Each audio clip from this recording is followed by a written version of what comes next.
नमस्कार, मैं हूं सारिका श्रीवास्तव आपके साथ एशियन स्पेशल में। आज हम आपके लिए लाए हैं छत्तीसगढ़ सरकार की एक खास रिपोर्ट। इसके साथ ही नक्सली इलाके के विकास की तस्वीर भी हम आपको दिखाएंगे। तो बालोद से भी एक ऐसी खबर दिखाएंगे जो आपको सोचने पर मजबूर कर देगी। तो चलिए करते हैं कार्यक्रम की शुरुआत।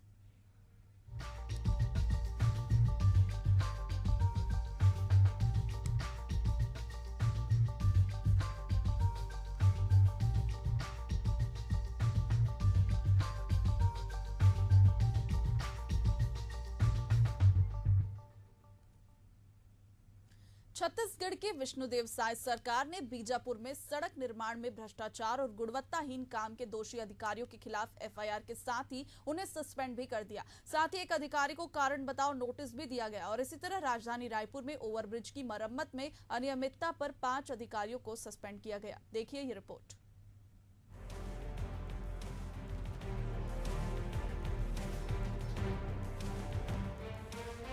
मुख्यमंत्री विष्णुदेव साय के नेतृत्व में राज्य सरकार ने विकास कार्यों में अनियमितता और लापरवाही करने वाले अधिकारियों और कर्मचारियों पर कड़ी कार्रवाई की है। राज्य शासन ने सड़क निर्माण और ओवरब्रिज मरम्मत कार्य में गड़बड़ी, लापरवाही, गुणवत्ताहीन काम और अनियमितता पर सख्ती बरतते हुए पीडब्ल्यूडी के अधिकारियों के खिलाफ बीजापुर से लेकर रायपुर तक कड़ा एक्शन लिया है। शासन ने बीजापुर में सड़क निर्माण में गड़बड़ी, भ्रष्टाचार, मिलीभगत, सरकारी राशि के फिजूल खर्च और गुणवत्ताहीन कामों के दोषी अधिकारियों के खिलाफ एफआईआर के साथ ही निलंबन की भी कार्रवाई की है। मामले में एक अधिकारी को कारण बताओ नोटिस भी जारी किया है।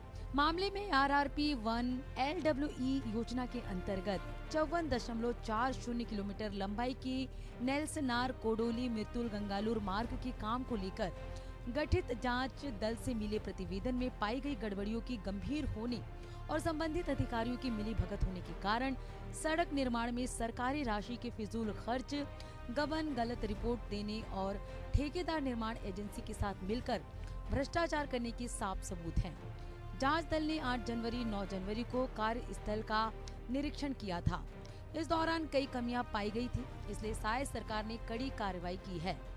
सरकार ने नक्सल प्रभावित क्षेत्रों में सड़क निर्माण में गड़बड़ियों, गंभीर भ्रष्टाचार, मिलीभगत, सरकारी राशि की फिजूल खर्च और जानबूझकर गुणवत्ता विहीन निर्माण जाने के कारण तत्कालीन एग्जीक्यूटिव इंजीनियर BL ध्रुव, SDO RK सिन्हा और सब इंजीनियर GS कोडोपी और अन्य अधिकारियों पर एफआईआर दर्ज करने के निर्देश बस्तर परिक्षेत्र जगदलपुर के मुख्य अभियंता को दिए हैं।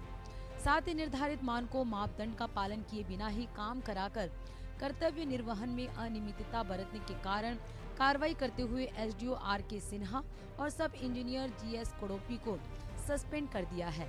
इसके साथ ही सरकार ने बीजापुर के रिटायर्ड प्रभारी कार्यपालन अभियंता BL ध्रुव को कारण बताओ नोटिस भी जारी किया है।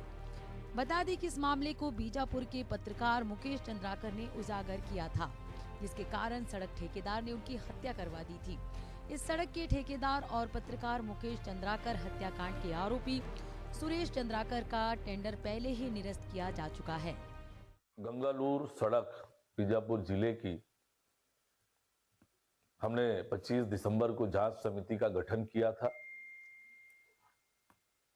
अधीक्षण अभियंता के नेतृत्व में 8 जनवरी और 9 जनवरी को सुरक्षा व्यवस्था उपलब्ध होने पर उस सड़क की जांच की गई। जांच में गड़बड़ियां पाई गई, अनियमितता पाई गई और प्रथम दृष्टया मिलीभगत का भी मामला उजागर हुआ है। और इसलिए एक तरफ जहां हमने संबंधित अधिकारियों के खिलाफ एफआईआर का निर्णय किया है, एफआईआर के लिए आदेश जारी किया है, वही विभागीय कार्यवाही भी संस्थित करने का निर्णय लिया है संबंधित अधिकारियों के खिलाफ। वही राज्य में भ्रष्टाचार और गड़बड़ी पर जीरो टॉलरेंस पर अमल करते हुए सरकार ने कई अधिकारियों के खिलाफ बड़ी कार्रवाई की है। राजधानी रायपुर में मोआ ओवर ब्रिज की मरम्मत में अमानक और गुणवत्ताहीन काम और अनियमितता पर 5 अधिकारियों को सस्पेंड किया गया है। ओवरब्रिज में डामरीकरण में शिकायतें सामने आने पर डिप्टी CM और PWD मंत्री अरुण शाह ने निरीक्षण भी किया था। उन्होंने निरीक्षण के दौरान गुणवत्ताहीन काम और खराबी पाई थी। उन्होंने जांच के आदेश भी दिए थे। मामले में जांच के बाद कड़ी कार्रवाई करते हुए एग्जीक्यूटिव इंजीनियर विवेक शुक्ला, एसडीओ रोशन कुमार साहू और सब इंजीनियर राजीव मिश्रा, देवव्रत यमराज और तन्मय गुप्ता को सस्पेंड कर दिया गया है। इसी तरह से मोवा के ओवरब्रिज के मामले में 10 जनवरी को प्रत्यक्ष रूप से मैं स्वयं निरीक्षण किया था और जांच का आदेश उसी दिन दिया था और जांच रिपोर्ट आई है। जांच रिपोर्ट पर विचार करते हुए हमने कार्यपालन अभियंता, अनुभागीय अधिकारी और 3 सब इंजीनियर, कुल मिलाकर 5 अधिकारियों को मोवा ओवरब्रिज मामले में हमने निलंबित करने का आदेश जारी किया है। उन पर विभागीय जांच चलेगा और उसके आधार पर कार्यवाही होगी। साथ ही ठेकेदार को भी नोटिस जारी किया है कि क्यों ना उन्हें उनका लाइसेंस निरस्त किया जाए, निलंबित किया जाए, कार्यवाही की जाए और जो जवाब आएगा उसके आधार पर ठेकेदार पर भी कार्यवाही होगी। ये सुशासन की सरकार है और भ्रष्टाचारी कोई भी हो उसे जेल की हवा खानी पड़ेगी। बहरहाल मुख्यमंत्री विष्णुदेव साय के नेतृत्व में राज्य सरकार ने जीरो टॉलरेंस का परिचय देते हुए भ्रष्टाचार के आरोपी अधिकारियों को सस्पेंड करते हुए उन पर कड़ी कार्रवाई की है। इस निलंबन की इस कार्रवाई ने ये स्पष्ट कर दिया है कि प्रशासनिक लापरवाही बिल्कुल भी बर्दाश्त नहीं की जाएगी। बता दें कि सीएम साय ने कलेक्टर एसपी कॉन्फ्रेंस में अधिकारियों को खुली चेतावनी दी थी। Bureau report, Asian news. देश और प्रदेश में विकास की बात खूब होती है, सरकारें जन कल्याणकारी योजनाएं भी चला रही है। इसके बावजूद यह सुनने में अजीब लग सकता है कि 21वीं सदी में भी ऐसे गांव और गांव वाले हैं जिन तक सड़क तो दूर बिजली पानी तक नहीं पहुंचती। ये हाल है अंतागढ़ ब्लॉक के आमाबेड़ा तहसील के ग्राम पंचायत मानकोट का। ग्रामीणों की शिकायत है कि वे तमाम हाकिमों से गुहार लगाकर थक जाने के बाद भी गाँव के अस्तित्व के लिए 5 किलोमीटर तक सड़क खुद बना डाले। गाँव में जल जीवन मिशन के तहत करीब 80 लाख की लागत से पानी की टंकी तो बना दी गई, लेकिन उससे पानी की आपूर्ति नहीं होती। वहीं बिजली के लिए चीन का सहारा है। हाट बाजार से चीन के बने हुए बैटरी वाले लाइट खरीदकर रात को रोशन करने का प्रयास किया जाता है। आइए देखते हैं एक रिपोर्ट।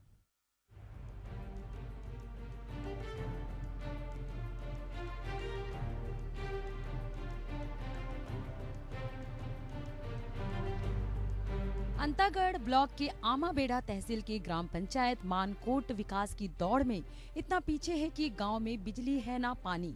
इस गांव में लगभग 60 घर है और आवागमन के लिए 5 किलोमीटर तक एक कच्ची सड़क है। इस कच्ची सड़क का निर्माण भी ग्रामीणों ने ही किया है। बारिश के दिनों में ये गांव एक टापू बन जाता है और सड़क बह जाती है। बारिश के बाद ग्रामीण खुद ही सड़क को चलने लायक बनाते हैं। एशियन न्यूज की टीम जब गांव में पहुंची तो ये दृश्य हैरान देखकर रह गई कि ग्रामीणों ने 5 किलोमीटर तक रास्ते में आने वाले हर नाले पर ग्रामीणों ने खुद ही लकड़ी का अस्थायी पुल का निर्माण कर रखा है। ग्रामीणों ने बताया कि आमाबेड़ा वाले मुख्य मार्ग से ये कच्ची सड़क गांव को तहसील आमाबेड़ा से जोड़ती है। आइए देखते हैं कि किस तरीके से ग्रामीणों के संकल्प ने जंगल का सीना चीरते हुए अपने लिए खुद ही सड़क बनाकर ये साबित कर दिया कि बस्तर अब बदल रहा है।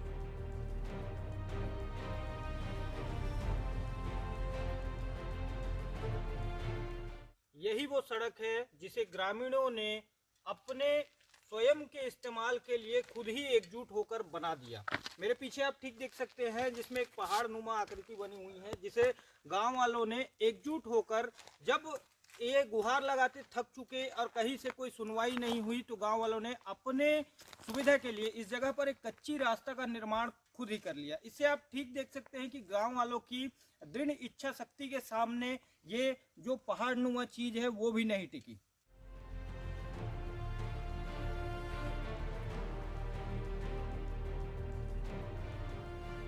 लोक स्वास्थ्य यांत्रिकी विभाग ने अंदरूनी क्षेत्रों में जल जीवन मिशन में अनियमितताओं का नया कीर्तिमान गढ़ रखा है।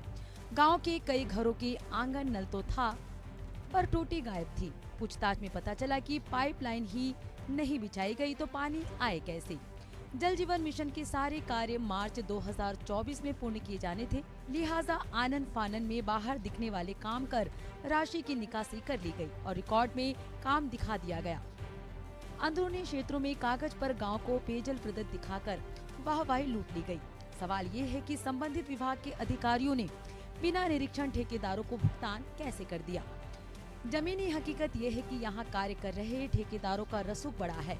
नतीजा ये है कि ग्रामीण नाले का पानी को पीने को मजबूर है। ग्रामीण एशियन न्यूज की टीम को उस जगह लेकर गए जहाँ से पूरा गांव पानी पीता है। वहीं जब जल जीवन मिशन के तहत निर्मित तकरीबन 80 लाख की टंकी का जायजा लिया गया तो योजना के सारे दावे जमीन पर धूल चाटते दिखे। यहाँ के ग्रामीण गंदे कुएं से काई और कीड़े मकोड़े वाले पानी को पीने को मजबूर है। ग्रामीणों ने बताया कि इन समस्याओं को लेकर तमाम अधिकारियों तक शिकायत की जा चुकी है, पर अब तक कोई समाधान नहीं हुआ।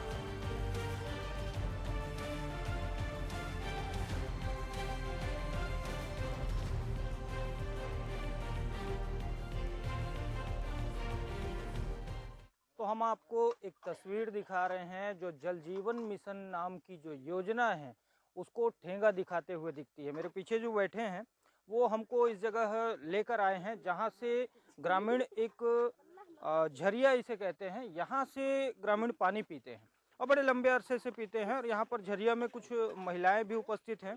मैं ये बताना चाहूँगा कि ये जो झरिया है इसमें गंदगी का आलम कुछ ये है कि काई लगी हुई है, कीड़े इस पर दौड़ रहे हैं और ग्रामीण बता रहे हैं कि लंबे अरसे से इस जगह के पानी को वो पीने और खाना बनाने के लिए इस्तेमाल करते हैं। और जो ग्रामीण महिलाएं इस जगह पर पानी लेने के लिए हैं हम उनसे सीधे बात करेंगे। दीदी दीदी ये पानी को क्या करोगे आप लोग? खाना बनाते हैं। तो इसमें आपका तबीयत नहीं बिगड़ेगा जो गंदी है पानी? बिगड़ती है। तो ये कब से पी रहे हैं आप लोग ये वाले पानी को? कुछ साल हो घर में। तो लगातार बहुत सालों से इस जगह पर ये पानी पिया जा रहा है। और जल जीवन मिशन का जो टंकी बना है उसका पानी आता है आप लोग के घर? नहीं। तो देख सकते हैं जल जीवन मिशन के नाम पर किस तरीके से अंदरूनी क्षेत्रों के लोगों के साथ मजाक किया जाता है।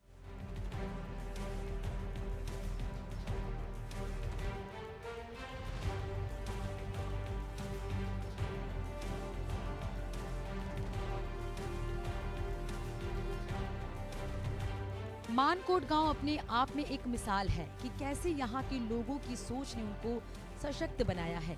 इस गांव में एक शासकीय प्राथमिक शाला संचालित है। शाला का भवन जर्जर होने के चलते गांव वालों ने स्वयं से ही उपलब्ध संसाधन और लकड़ी से किचन सेट और बैठने के लिए अतिरिक्त कक्ष बना कर दिया है। इस गांव तक बिजली भी नहीं पहुंच पाई। मूलभूत सुविधाओं के लिए तरसते ग्रामीणों ने स्थिति को ही अपनी नियति मानकर समस्या का हल खोजने में लगे हैं। जब ग्रामीणों से पूछा गया कि बिजली की कोई तो व्यवस्था भी उनके द्वारा की गई है तो उन्होंने बताया कि प्रायः सभी घरों को चाइना निर्मित बैटरी वाली लाइटें हैं। ग्रामीण अपनी जरूरतों की सामान लेने हाट बाजार पहुंचे तो वहां उनको चाइनीज लाइट दिखी जो बिना बिजली के जल रही थी। उनकी रात के अंधेरे में चाइनीज लाइट की रोशनी उम्मीद की चिंगारी थी। वे बाजार से चाइनीज लाइट लाकर रात में अपने घर को रोशन कर रहे हैं।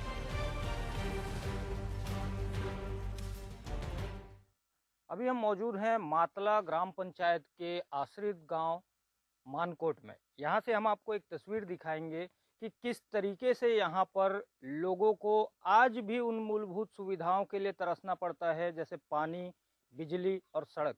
मैं यहाँ मौजूद लोगों से बातचीत करने से पहले आपको एक बात बताना चाहूँगा। जिस सड़क से हम अभी आए हैं और आप तस्वीरों के माध्यम से वो सड़क देखेंगे, वो सड़क गाँव वालों ने खुद ही बनाई है। और इस बारे में हम और भी जानकारी के लिए हमारे साथ युवा जुड़े हुए हैं, हम उनसे सीधा जानकारी चाहेंगे कि क्या तकलीफें हैं इस जगह में। यहाँ पे सर हम लोग को बहुत तकलीफ है क्योंकि हमारे गांव में आज तक रोड नहीं है, ना बिजली नहीं है, ना पानी का सुविधा नहीं है। क्योंकि आज देखा जाए तो देश को आज़ाद हुआ कम से कम 78-69 साल हो रहा है और छत्तीसगढ़ राज्य बन गया लगभग 25 साल। इसमें सर कितना ही सरकार आया, कांग्रेस सरकार आया, बीजेपी सरकार आया, और सरकार के जितने भी हमारे सम्मानीय नेता लोग थे, विधायक, सांसद, उनको हम लोग गांव के माध्यम से आवेदन निवेदन किए और सड़क के लिए, बिजली के लिए, पानी के लिए, लेकिन आज तक सर हम लोग का जो समस्या का जो समाधान निराकरण नहीं हुआ सर। इस विषय में बताएंगे, जैसा आपने सड़क की मांग रखी जनप्रतिनिधियों के सामने या प्रशासन के सामने, जब मांग पूरा ना होते देखे तो किस तरीके से आपके मन में आया कि गांव के साथ ही मिल करके एक सड़क बना ली जाए? हम लोग सर शासन प्रशासन को तो निवेदन आवेदन किए सर, लेकिन हम लोग का जो समस्या का समाधान नहीं हुआ, तो हम लोग सर जैसे बारिश के समय हम लोग को दिक्कत होता है यहाँ पे। और यहाँ जैसे कि कुछ डिलीवरी केस होता है, कोई बीमारी पड़ता है, तो उस समय सर यहाँ पे बाइक भी रोड नहीं है तो बाइक भी चल नहीं पाती है। तो इसलिए हम लोग गांव के माध्यम से पटेल के जो गायता यहाँ के उन लोग के माध्यम से गांव को एक जुट किए, मतलब एकता किए। उसके बाद चलो हम लोग बनाते हैं कम से कम डिलीवरी केस आसानी से या 108 घुसे या 102 घुसे, ऐसे करके हम लोग अपने जन सहयोग से ये रोड को बनाने का प्रयास किए हैं सर। और जब भी हम लोग बारिश के बाद हर साल बनाते हैं सर ऐसे। तमाम बातों को देखा जाए तो तकलीफें तो बहुत है। विकास के दावों के जो विकास के दावे तो इतने हैं इस जगह पर, लेकिन कहीं ना कहीं पे सच्चाई अगर देखा जाए तो कुछ और ही नजर आती है। हमारे साथ गांव के पटेल जुड़े हुए हैं। हम आपसे जानना चाहेंगे कि इस जगह पर लगभग, जैसे कि आपने बताया, 60 परिवार यहाँ निवासरत है इस गांव में। और अगर बात करी जाए बिजली की, तो बिजली यहाँ पर क्या शुरू से ही नहीं है?